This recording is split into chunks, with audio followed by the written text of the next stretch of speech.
Juízes, capítulo 19, a partir do versículo 1.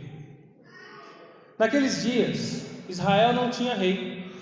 Havia um homem da tribo de Levi que morava num lugar afastado, na região montanhosa de Efraim. Certo dia, ele trouxe para casa uma mulher de Belém de Judá para ser sua concubina. Mas ela se irou com ele e voltou para a casa do seu pai em Belém. Cerca de 4 meses depois, seu marido foi a Belém para reconquistá-la e convencê-la a voltar com ele. Levou consigo um servo e 2 jumentos. Quando ele chegou, a mulher o levou até seu pai, que o recebeu com alegria. O sogro insistiu para que ele ficasse algum tempo, e ele permaneceu ali 3 dias, comendo, bebendo e dormindo. No 4º dia, levantaram-se cedo, e ele estava pronto para partir. Mas o pai da mulher disse ao seu genro: coma alguma coisa antes de sair. Os 2 se sentaram, comeram e beberam. Então o pai da mulher disse: por favor, fique mais uma noite e alegre seu coração. O homem se levantou para partir, mas o sogro continuou a insistir que ele ficasse. Por favor. Por fim, ele cedeu e passou ali mais uma noite. Na manhã do 5º dia, se levantou cedo e estava pronto para partir outra vez o pai da mulher disse: coma alguma coisa, deixe para sair à tarde. Assim, fizeram mais uma refeição juntos, Afinal, quem não quer ficar comendo às custas do sogro? Mais tarde, quando o homem e a concubina e o servo se prepararam para partir, o sogro disse: já está escurecendo, passe a noite aqui e alegre seu coração, amanhã você pode levantar cedo e partir. Dessa vez, porém, o homem estava decidido a partir. Rumou a Jebus, isso é, Jerusalém, levando consigo os jumentos com suas selas e a concubina. Chegaram perto de Jebus quase no final do dia, e o seu servo disse ao homem: vamos parar aqui nessa cidade dos jebuseus e passar a noite aqui. O seu senhor respondeu: não podemos ficar numa cidade estrangeira que não pertence aos israelitas. Vamos prosseguir até Gibeá. Venha, vamos tentar chegar a Gibeá ou a Ramá e passaremos a noite numa dessas cidades. Então prosseguiram. O sol estava se pondo quando chegaram a Gibeá, uma cidade no território de Benjamim. Pararam ali para passar a noite, sentaram-se na praça da cidade, mas ninguém se ofereceu para hospedá-los. Ao anoitecer, um homem idoso voltava para casa do campo. Era da região montanhosa de Efraim, mas morava em Gibeá. Quando viu os viajantes sentados na praça da cidade, perguntou de onde vinham e para onde iam. O homem respondeu: estamos viajando de Belém de Judá para um lugar afastado na região montanhosa de Efraim, onde eu moro. Eu fui a Belém e agora estou voltando para casa. E ninguém quis nos hospedar, embora a gente tenha tudo o que precisa. Temos palha, temos forragem para os jumentos e bastante pão e vinho para nós. Vocês são bem-vindos em minha casa, disse o homem idoso. Eu lhes darei o que precisarem. Não passem a noite na praça, de jeito nenhum. Ele os levou para casa e os alimentou, os jumentos. Depois que lavaram os pés, comeram e beberam juntos. Enquanto eles se alegravam, um grupo de homens perversos da cidade cercou a casa. Começaram a bater na porta e a gritar para o velho dono da casa: traga para fora o homem que está hospedado com você, para que tenhamos relações com ele. O dono da casa saiu e falou para eles: não, meus irmãos, não façam tamanha maldade. O homem é meu hóspede em minha casa, e uma coisa dessa seria uma vergonha. Tomem minha filha virgem e a concubina do homem, eu as trarei para fora e vocês poderão violentá-las e fazer o que desejarem, mas não façam uma coisa vergonhosa dessas com o meu hóspede. Eles, porém, não deram ouvidos. Então o levita pegou sua concubina e a empurrou para fora.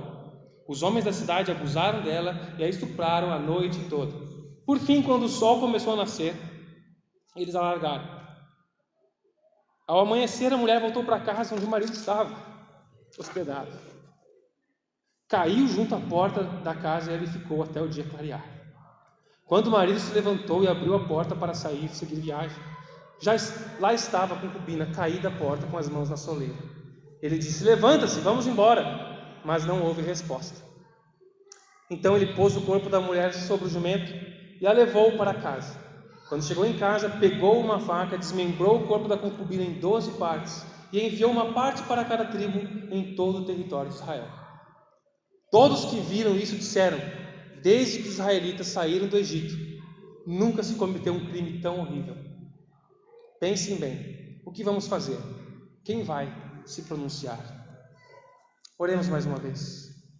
Senhor Jesus, Tu é a palavra, Teu é o poder, Senhor. Teu é o reino e para Ti seja toda a glória. Abre o nosso entendimento, Deus, com um texto tão difícil, tão duro, que a gente possa, Deus, entender por que o Senhor permitiu isso ficar registrado na história do Teu povo e isso seja aplicável à nossa vida hoje, no dia que a gente vive. Em nome de Jesus. Amém. Existe um jogo de cartas que é distribuído no Brasil pela empresa Galápagos, uma editora de jogos, que se chama Black Stories. Hoje se chama Histórias Sinistras. É um joguinho de cartas onde existem alguns enigmas ali. Alguns enigmas sobre alguma história sinistra, alguma pista sobre uma história realmente, crimes e acontecimentos esdrúxulos que aconteceram. Alguém conhece esse jogo? Ninguém. Eu jogava isso aí, aprendi no seminário esse jogo. E a gente tem um enigma ali, as pessoas vão fazendo perguntas e alguém vai facilitando o jogo, que sabe a solução do crime, vai dizer não, sim, e as pessoas vão tentando desvendar o que aconteceu com alguma pista e vai conduzindo o jogo. E são todas histórias reais, de coisas que aconteceram de fato. Esse capítulo do livro de Juízes me lembrou esse jogo. A grande diferença é que não precisa de muitas perguntas para entender o que aconteceu. Afinal, não são pistas, mas uma narrativa bem clara do que estava acontecendo. As perguntas que eu já me fiz quando lidei com esse texto são do tipo: como chegou a esse ponto? Por que isso está registrado na Bíblia? O que Deus tem a ver com isso? E o que eu tenho a ver com isso? Na última vez que eu falei aqui, eu disse que eu faria uma pré-série fechando o livro de Juízes. Então essa não é uma exposição corrente do livro de Juízes, mas uma exposição sobre essas duas histórias no final do livro. Essas narrativas são como apêndices, um zoom sobre o tipo de coisa que acontecia no período de Juízes, dentro daquele ciclo de Juízes, onde o povo reconhecia Deus, adorava o Senhor, desfrutava de paz, vivia bem, depois abandonava Deus porque estava muito bem, começava a sofrer opressão inimiga, miséria, crises, aí vinha um libertador, um juiz que libertava o povo da opressão, e o povo adorava Deus, primeiro se arrependia, clamava, depois era liberto. Isso aconteceu várias vezes, e essas histórias não repetem esse padrão, mas mostram que tipo de coisa acontecia no período de Juízes. A primeira história que a gente viu no capítulo 17 chega a ser cômica e trágica, mas essa aqui, segunda, é um texto mais difícil, incomum nos púlpitos. E quem aqui já viu uma pregação presencial desse texto? Talvez você já viu na internet, mas quando você já viu alguém lidar com esse texto no púlpito? É uma narrativa de embrulhar o estômago. Abandono, violência doméstica, homossexualidade ostensiva, estupro coletivo, homicídio, fratricídio, injustiças, rapto, cenas repulsivas e tristes nesses últimos capítulos de Juízes. Mas a verdade é que quando o ser humano vira as costas para Deus, para o verdadeiro Deus, ele cria o seu próprio Deus, nos conforme o seu coração e segue os seus próprios desejos. E ao fazer isso, perde cada vez mais da sua humanidade. Ou a gente pode entender que quando nós seguimos os nossos desejos, fazendo o que é certo aos nossos próprios olhos, nós esquecemos de Deus e nos afundamos como humanidade. O objetivo primário desses textos é nos ensinar a necessidade de um Salvador. Alguém precisa resgatar esse povo, alguém precisa salvar o que está acontecendo aqui, e isso é urgente, está cada vez pior. Esse povo precisa de um rei, esse povo precisa de um líder. E essa história se desenrola até o final do capítulo, até no capítulo 21, mas é no capítulo 19 que ela gira em torno desse levita, alguém consagrado ao Senhor, dentro do povo consagrado ao Senhor. E o versículo 1 nos mostra o quanto esse levita, da história de Mica, lá no capítulo 18, lá ele ainda tinha algum interesse por questões religiosas.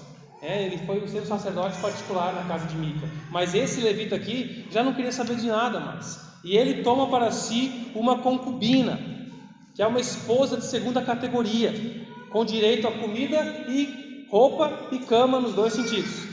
Então era uma regalia para os prazeres do homem e serviços da casa, ter uma concubina. Pode ter. Esse levita era marido e senhor dela, patrão dessa mulher. E naquela cultura antiga era muito comum os homens terem concubinas, mas isso não foi instituído por Deus. Homens de Deus fizeram isso, mas isso não era aprovado por Deus. Na história do povo de Deus, a gente vê muitos homens se misturando com a cultura, aderindo a elementos culturais, tomando concubinas para si, o que não significa que Deus aprova isso. Lá em Gênesis, no início da história, capítulo 2, versículo 24, ele deixa muito claro qual é o ideal do homem. Deixa o homem, pai e mãe, é outra família, é outro centro de decisões, é outra casa. Não vai mais viver na casa do papai e da mamãe, ou debaixo dessa autoridade de uma maneira igual. Deixa o pai e mãe, agora vocês são uma família. Um homem e a mulher, e os dois se tornam uma só carne. Isso é o padrão de Deus. A poligamia sempre causou sofrimento e problemas para as famílias, sem exceção. E esse levita se apropria dos hábitos culturais. É o tipo de, todo mundo faz, todo mundo está fazendo, por que eu não? Por que eu não posso? Se todo mundo faz, é normal, é o novo normal. Mas não é o padrão de Deus. O versículo 2 nos diz que algo aconteceu com essa concubina e ela se irou com ele e saiu de casa. A minha tradução, da minha Bíblia NVT, já traduz de uma maneira leve, se irou com ele. Mas algumas traduções talvez tragam aqui que ela foi infiel para com ele. O verbo hebraico utilizado aqui, tradicionalmente, ele é interpretado como com significado de cometer adultério realmente, de ser infiel. Mas nesse contexto, a forma como ele é escrita, ele pode ser usado também de maneira idiomática, para se referir que ela agiu como uma prostituta, agiu como uma adúltera. Então ela pode sim ter cometido um adultério, e aí fugiu para não ser morta, porque o crime para o adultério era apedrejamento. Então ela pode ter adulterado, pode ter fugido para a casa do pai, ou simplesmente alguma coisa estava acontecendo naquela casa que a irritou e ela agiu como uma adúltera, como uma mulher infiel, e foi para a casa do pai, indignada com esse marido, voltou para o pai. O que pela cultura da época, abandonar o marido e voltar para a casa do pai também já poderia ser considerado uma mulher adúltera e infiel. Independente disso, o ato do que aconteceu aqui para ela sair de casa não é a questão. O texto não deixa claro isso e a gente não precisa se preocupar com isso. Ele diz que ela saiu de casa por algum motivo. A situação como um todo é de maior relevância. E esse levita demora 4 meses para resolver a situação. Então esperou 4 meses, talvez sentiu falta de alguns serviços dela e foi atrás dela. E aí do versículo 13 ao versículo 9 nós vemos a partida dele, dos seus jumentos, dos seus servos, e a hospitalidade do sogrão, a maneira como ele trata ele, recebe ele muito bem. Mas você não tem uma sensação de uma coisa estranha ali, quando o sogro fica insistindo para fica, parece que tem alguma segunda intenção nesse cara para que ele fique ali. Não sei se ele estava com medo que ele levasse a mulher a julgamento, apedrejasse a filha dele, se ele queria se aproveitar dos bens desse levita que tinha posses, pois tinha servos, jumentos. Não sabemos qual era a motivação dele, mas tem um clima estranho dessa hospitalidade exagerada desse sogro aqui. E aí, somente no 5º dia, o levita disse: chega, eu preciso ir embora. Eu vim aqui só para buscar ela, já estou aqui 5 dias, preciso voltar. Mas ao invés de acordar cedo e sair cedinho de viagem, ele sai ao entardecer. E essa aqui é a minha base bíblica, porque eu prefiro viajar cedo. Eu acordo de madrugada e saio cedo, não gosto de viajar no fim do dia, vamos sair cedinho. E tem até base bíblica para isso. Fora de contexto, né? Então eles partiram de volta, mas foram pela direção de Jebus. Jebus era a cidade dos jebuseus, ainda não era Jerusalém. Jerusalém foi conquistada por Davi depois para se tornar Jerusalém. Até então o povo desobediente não tomou posse de toda a terra prometida que foi entregue. Era só eles irem lá, lutar, dizer agora vão e tomem posse. Eles não tomaram posse, deixaram, estavam acomodados. E a região que futura Jerusalém estava dominada pelos jebuseus, e era a cidade chamada Jebus.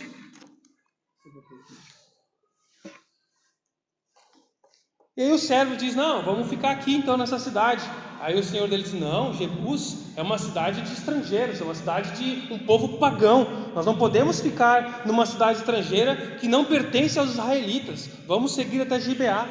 É como se ele dissesse para o servo dele: está maluco? Virar à noite numa cidade perigosa, com gente que não é crente aqui, não tem nenhuma hospedagem aqui de crente, é muito perigoso aqui, uma cidade que não é do povo de Deus. Vamos para Gibeá, faltam só mais 5 quilômetros, em torno de 2 horas de viagem com os jumentos, a pé, vamos, e lá nós vamos ser acolhidos pelos filhos de Deus, pelos filhos de Israel, o povo de Deus. Mas em Gibeá a terra do povo de Benjamim, não há local de descanso, não há hospitalidade, não há solidariedade. Estavam sentados na praça, né? Iam cantar Bruno e Marrone lá, pensando o que fazer na praça. E aí no final do versículo 15, a gente vê que ninguém se ofereceu para hospedá-los. Isso já sugere que há algo errado nessa cidade. Como é que numa cidade do povo de Deus não tem ninguém para hospedar o povo de Deus, a família dele? Há um sintoma de ter uma coisa pior ali. Porque a hospitalidade era uma das leis sagradas no Oriente. Nenhum desconhecido deveria ser tratado com negligência. E Deus leva a sério a hospitalidade, muito a sério. Ele coloca como um requisito para os seus presbíteros. Está lá em Tito 1,8, Timóteo 3,2. E Hebreus 13,2 nos diz: não negligencieis, a toda a igreja, não negligencieis a hospitalidade, pois alguns praticando, sem saber, acolheram anjos, mensageiros de Deus. E aí do versículo 16 ao 21, nós vemos um sinal de esperança.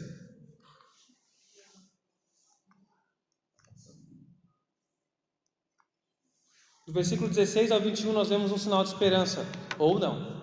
O homem idoso, que não era de Gibeá, também era da região montanhosa de Efraim, mas ele morava ali, ele se dispõe a acolher aquelas pessoas. Não apenas acolheu, mas usou seus próprios recursos para tratar os animais e os viajantes e seus acompanhantes. Mas há uma certa urgência no tom dele: vão para minha casa e não fiquem nessa praça de jeito nenhum. Aquele homem sabia aonde ele morava, o que significava Gibeá.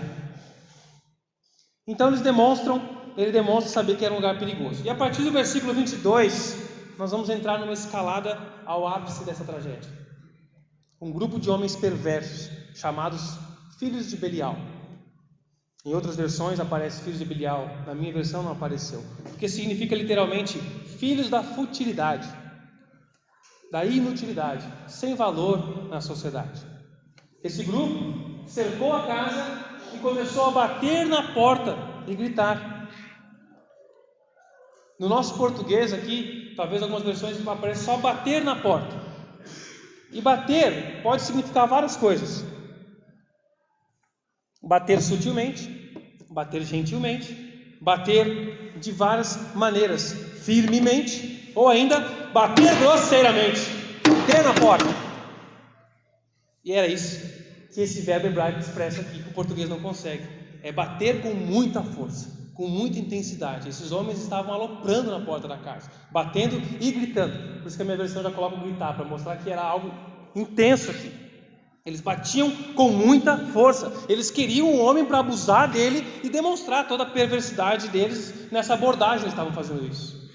Vocês estão lembrando de alguma outra história da Bíblia parecida com essa? Isso lembra? Quem conhece a história da Bíblia? Isso lembra, né? Essa narrativa aqui no seu texto original, ele usa expressões muito semelhantes a Gênesis 19, onde os homens de Sodoma estão batendo na porta da casa de Ló e queriam abusar daqueles anjos mensageiros de Deus. A linguagem usada pelo autor de Juízes aqui é muito semelhante à do autor de Gênesis. Ou seja, a intenção do autor aqui realmente é causar um déjà vu nos leitores, aquela sensação de que eu já vi isso aqui antes em algum lugar. Essa cena está muito parecida com outra história. Essa é a intenção do autor a escrever isso aqui. Quem conhece a história, ao ler essa narrativa, vai lembrar do que aconteceu em Sodoma. E Sodoma é o maior exemplo de rebelião contra Deus. Só que tem um porém, o que antes caracterizava um povo pagão, a cidade de Sodoma era dos cananeus. Agora, essas mesmas características de Sodoma estavam em Gibeá, o povo de Deus. O que mostra que o povo de Deus estava se tornando semelhante a esse mundo. Não tinha mais diferença de Gibeá e Sodoma. Era Nova Sodoma. A gente tem o nome da Nova, a gente usa nas cidades Nova York, Nova alguma coisa, Nova Pádua. Nova é sempre porque tem alguma cidade e a esperança da Nova é que seja melhor, né? Agora nós vamos começar aqui uma Pádua melhor, a Nova Pádua. Agora era a Nova Sodoma em Gibeá. Esses homens perversos, a gente já percebeu o tipo que eles são. Mas e os homens de dentro da casa? Nós queremos saber como eles vão reagir a isso. E eles reagem mal, de maneira ruim. Esse homem idoso tenta proteger o levita, mostrando que o seu senso de hospitalidade está acima do cuidado com a família. Querendo respeitar os padrões impostos pela sociedade, o ancião estava disposto a quebrar um código que para nós parece infinitamente mais importante, ou seja, o cuidado e a proteção dos fracos e indefesos dentro da nossa casa. Comentaristas bíblicos dizem que as mulheres eram pouco estimadas no mundo antigo, e nós sabemos disso. Grande parte dos direitos e privilégios que hoje as mulheres desfrutam é devido aos preceitos da fé judaica e do esclarecimento que o Evangelho trouxe, o cristianismo trouxe sobre o cuidado com a mulher. Não é o feminismo que está lutando pelo bem das mulheres, pelo contrário, o que a gente tem visto aí é expor as mulheres a muitos riscos, né? O feminismo tem feito, se é que vocês me entendem. Não é essa a luta deles, mas o cristianismo lutou por isso. E se o pedido dos homens de Gibeá era horrível, a resposta do idoso é pior. E a atitude do levita ainda pior. É o típico de mal a pior, aquela figurinha que manda, né? Onde é que está indo? De mal a pior.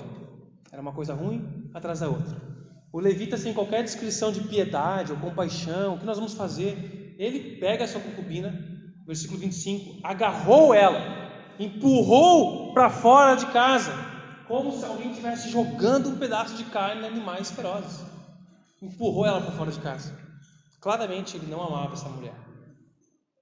Os homens de Gibeá não querem saber, e ela é brutalmente violentada. Ainda com vida, ela volta para casa, onde estavam hospedados, e cai na porta. O levita, não bastasse ter jogado ela para fora da casa, ainda consegue ir deitar e dormir, enquanto ela está lá fora. Pela manhã, versículo 27, ele se levanta como quem vai seguir viagem. Pô, botei lá para fora aquele pedaço de carne, deve ter acabado, vamos seguir viagem, não deu certo o meu plano. Ele abre a porta e vê ela ali. E com uma frieza que emerge dessas letras do texto aqui, ele ordena que ela se levante. Levante-se aí, vamos embora. Não tendo resposta, ele coloca ela sobre o animal e leva ela para casa. Qual o limite da dureza do coração do homem? Do homem e da mulher, da humanidade. Qual o limite da dureza do coração da humanidade? É revoltante a ideia de uma pessoa tão insensível com o ser humano, com outro ser humano, numa situação tão indefesa dessa.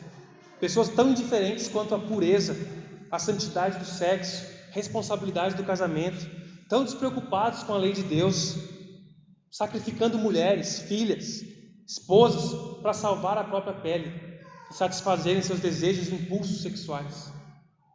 A normativa bíblica tem a figura do pai no centro, como autoridade, mas não como uma autoridade opressora, um patriarcado, como é que o feminismo fala? Um patriarcado opressor, né? Não, é um patricentrismo. Deus elege, coloca e estrutura fisicamente o homem numa posição de liderança. Sim, mas não para ser uma posição de poder e autoridade abusiva, insensível, mas uma posição de responsabilidade, na qual o líder se sacrifica pelo bem-estar dos liderados, na qual o pai defende a família. No livro de Juízes, esse padrão é invertido, e por isso, repetidamente, mulheres e crianças sofrem. São desassistidas e são sacrificadas. Toda a sociedade sofre quando os homens não cumprem o seu papel. Toda a sociedade. Voltando ao texto, nós vemos no versículo 29 e 30 que as coisas ficam ainda piores. O GPS, sem governante, ainda está no modo de mal a pior. Não é possível dizer com toda certeza se essa mulher já estava morta quando o levita esquartejou ela, se ela estava desmaiada. Nós não sabemos. Nós podemos presumir que ela estivesse morta. Ela chegou com vida e caiu a soleira. Ele chamou, ela não respondeu. Não sabemos se ela estava desacordada, se ela estava desmaiada ou se ela faleceu ali. Na verdade, na sequência, no capítulo 20, se você continuar lendo o texto, lá no versículos 5 e 6, o levita descreve na carta que ele manda para as tribos que os homens a violentaram até morrer. Mas essa não é bem a verdade da história. Nós sabemos que ela saiu com vida de lá. Ele escreveu uma narrativa para aquelas pessoas entenderem do jeito dele. Ele não contou que ele empurrou ela para fora. Ele não contou o que estava acontecendo. Ele contou só aquilo que interessava para ele. esse comportamento dele nos permite questionar isso. Não sabemos. Não temos por que duvidar também que ele não teria uma frieza para terminar o serviço matando ela. Ele leva para casa, esquarteja o corpo dela, enviando uma parte para cada uma das tribos de Israel. E o povo dizia: o que está acontecendo? Nunca se viu nada igual, desde o Egito. O levita quer mobilizar as tribos para castigarem os homens de Gibeá. Mas essa atitude e a maneira como ele comentou a história gera uma guerra civil. A maneira como ele escreveu ali, os homens reagem de uma maneira muito impulsiva e vão resolver o problema de uma maneira excessiva. E aí a represália é maior. Sabe aquela brincadeira de criança de dar soco, né? E os pais falam: brincadeira de mão. Eu aprendi isso uma vez: brincadeira de mão acaba em choro, porque um dá um soco, aí o outro quer dar um soco, diz: não, o teu foi mais forte, eu vou te dar um forte e tu me dá um fraco para a gente ficar quitado. Aí um dá mais forte. É só eu que vivi isso com meus primos, com meus irmãos. Tu dá um chute, não, tu me chutou, e não, tu me deu um soco, então tu me dá um chute para eu te dar um soco e a gente fica quite. Só que sempre alguém vai se passando, sempre vai cedendo, nunca é igual. Isso aqui vai de mal a pior. Gera uma guerra civil que quase exterminou uma tribo de Israel. A maldade, o pecado de alguns homens do capítulo 19 resultou na morte de mais de 65 mil pessoas no capítulo 20. Só que a lei de Deus tinha prescrição sobre como tratar essas questões. Só que eles ignoraram e quiseram agir de acordo com seus ânimos, de acordo com sua empolgação, inflamando todo o povo de Israel e fazendo com que aquele fogo se espalhasse ainda mais por outras cidades, de mal a pior. É isso que estava acontecendo aqui no capítulo 19. Eu acredito que durante a explicação dessa narrativa, o Espírito Santo já vai ministrando algumas coisas em nossos corações. Mas nós podemos ainda trazer algumas aplicações para essa mensagem, para a nossa vida. Afinal, o que essa história sinistra tem a ver comigo, com você, com Jesus? O objetivo do texto, e Deus permite que ele fique registrado aqui, é para chocar mesmo. É para mostrar o quão terrível é a situação quando se ignora Deus, ou quando se distorce a vontade revelada de Deus, o que se tem que fazer. Por isso, primeiro, compreenda a gravidade do pecado e as suas consequências devastadoras. O pecado, por mais simples que seja, por mais simples que possa parecer, quando não é confrontado, quando não é arrependido e tratado, leva a consequências devastadoras, tanto no nível individual, doméstico, comunitário, social. Esse relato de Juízes 19 nos lembra que a profundidade da depravação humana não se aplica apenas a Israel. Aliás, há um elemento interessante nessa narrativa: nós não lemos o nome de nenhum personagem. O anonimato sai daqui, fica evidente aqui. Tem um comentarista chamado Hudson que ele diz que isso passa a impressão implícita de que cada indivíduo em Israel era perigoso.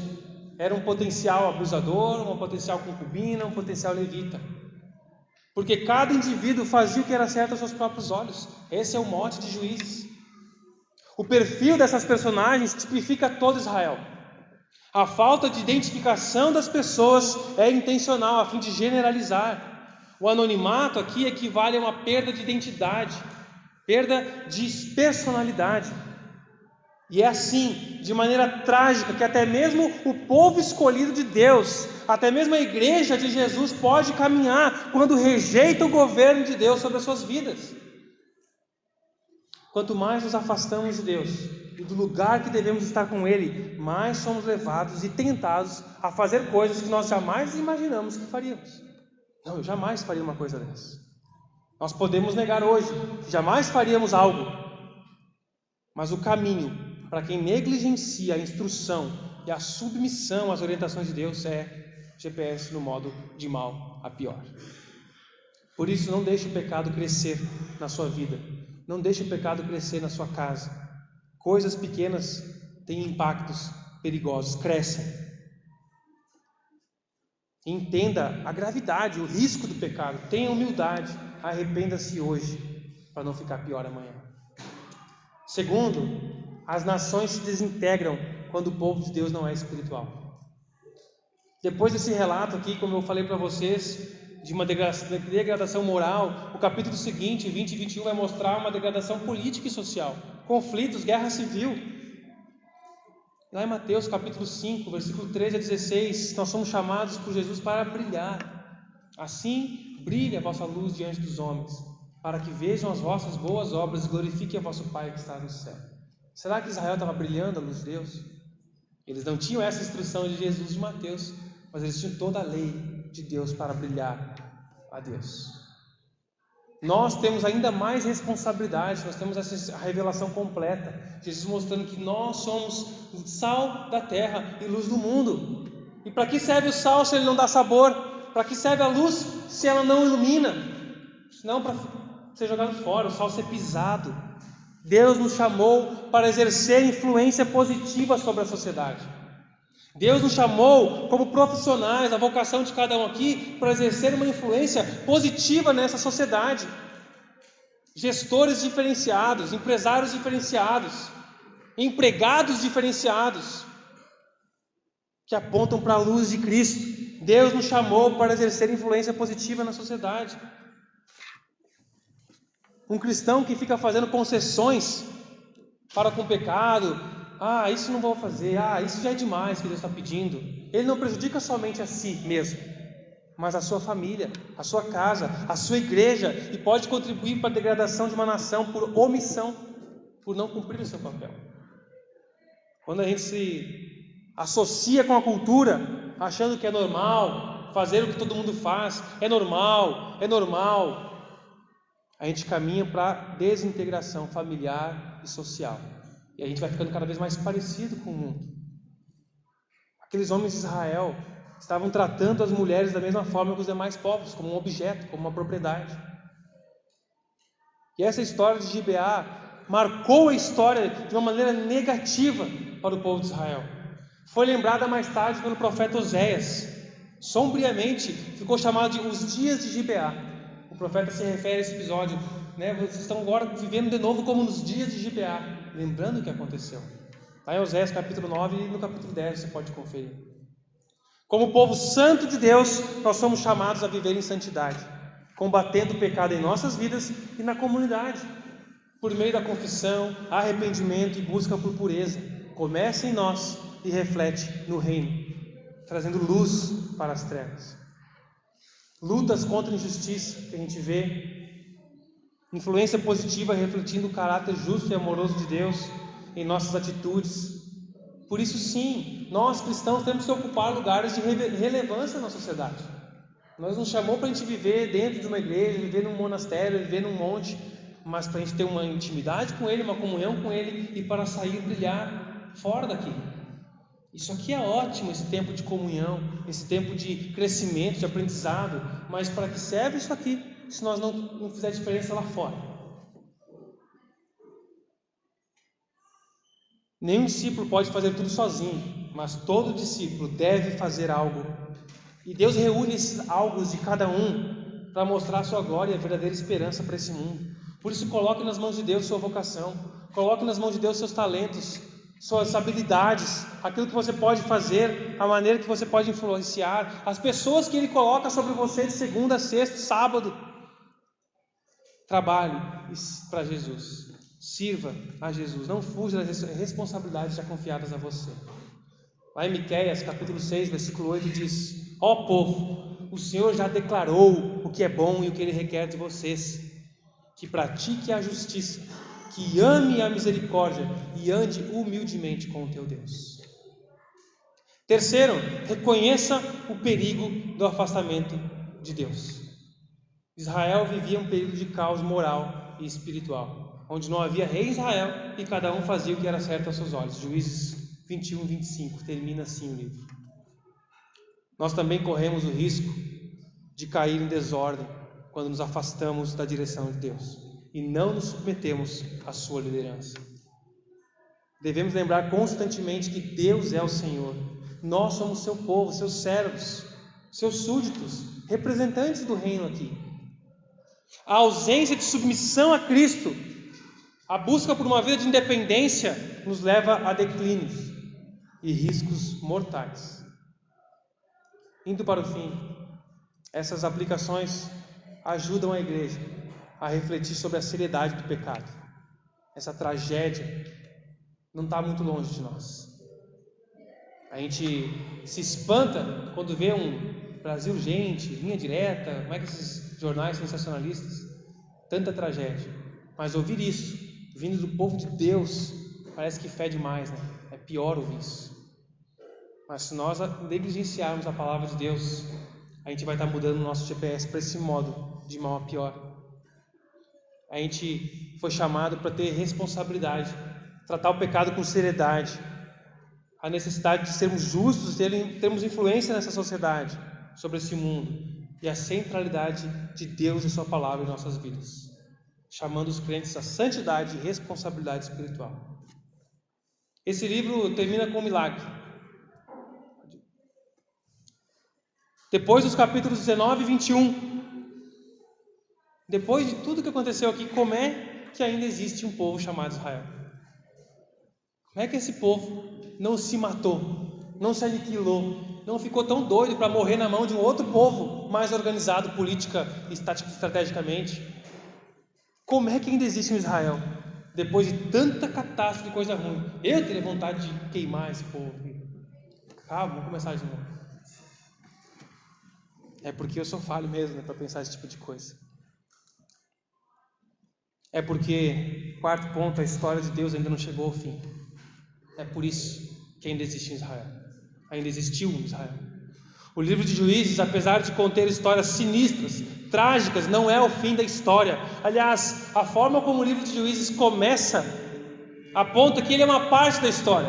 O livro de Juízes começa assim: e sucedeu o quê? Assim que começa. É que começa um livro assim: e sucedeu o quê? E tem outros 7 livros no Antigo Testamento que começam assim: e sucedeu o quê? E aconteceu o quê? Porque esses livros são partes de uma grande história que Deus estava escrevendo e continua escrevendo. São partes do que Deus está fazendo. Esse final trágico do livro de Juízes não é o final da obra de Deus nesse mundo. A história continua, Deus ainda está trabalhando. Como a gente canta, ainda que eu não veja, Deus está trabalhando. Deus sabe que o mal tem afetado o seu povo e que nós também temos deixado ele nos afetar. A responsabilidade de permitir ele entrar na nossa casa. Em Oséias, esse mesmo profeta que cita os dias de Gibeá, ele compara o povo de Israel como uma mulher que se prostituiu e traiu seu noivo, traiu o seu senhor. Povo de Israel, vocês são como uma adúltera, uma mulher adúltera. E o que esse marido desse povo de Israel fez? O que esse senhor fez? Agarrou ela e botou para fora da porta? Mandou de volta para o pai? Jogou para fora como o levita fez? Te vira. Não. Ele nos conquista. Ele nos fala com carinho. Oséias capítulo 2, versículo 14. Ele conquista o seu povo. Ele nos protege. Nós não cantamos que o nosso amado vem nos buscar? A nossa esperança é que Jesus não é como esse levita. Ele não entrega a sua amada para ser destruída. Ele que se entrega por mim e por você. Mesmo nós sendo imperfeitos, mesmo nós tendo traído a Ele, sido infiel a Ele, seja diretamente, com postura, com palavras, com atitudes, com comportamento, com omissão, Ele não nos põe para fora. Ele nos protege, nos restaura, quando a gente se humilha aos pés dele. Nós teremos dias escuros nessa terra, teremos dias dark stories para nós, teremos episódios ruins nesse mundo, na nossa nação, mas há um Deus que se entregou em nosso lugar, para que a gente não seja ferido pela ira dele mesmo. Precisamos confiar nele, precisamos lembrar disso ao olhar para esse mundo caótico, para essa nação corrupta, para esse povo entregue à promiscuidade, à ganância, à violência, igrejas fraudulentas, que envergonham e se dizem evangélicas, líderes nocivos, igrejas fracas, erros e tropeços que a gente comete, que eu, você, seu irmão podem cometer. Tudo isso, tanta dificuldade nos leva à pergunta: vale a pena continuar? Vale, porque a história não termina aqui. Esse capítulo é dark, é sombrio, é escuro, mas não tão escuro quanto aquela sexta-feira, no Morro da Caveira do Calvário, onde o rei, o marido perfeito, o levita perfeito, o bom pastor, o sacerdote, sumo sacerdote, justo e protetor, estava se entregando naquela cruz, para preparar lugar para nós, onde homens e mulheres serão protegidos, onde não haverá covardia. Deus nos garante que a justiça triunfará, o mal será julgado e o pecado extirpado da nossa presença, e que a fé será recompensada. Não haverá mais dor, não haverá mais lágrimas, não haverá mais tristeza, nem choro. Aleluia! Não haverá mais rinite alérgica. Glória a Deus. E por isso nós ansiamos a volta do Senhor Jesus. Maranata, ora vem, Senhor Jesus, vem sobre nós. Feche seus olhos, vamos orar.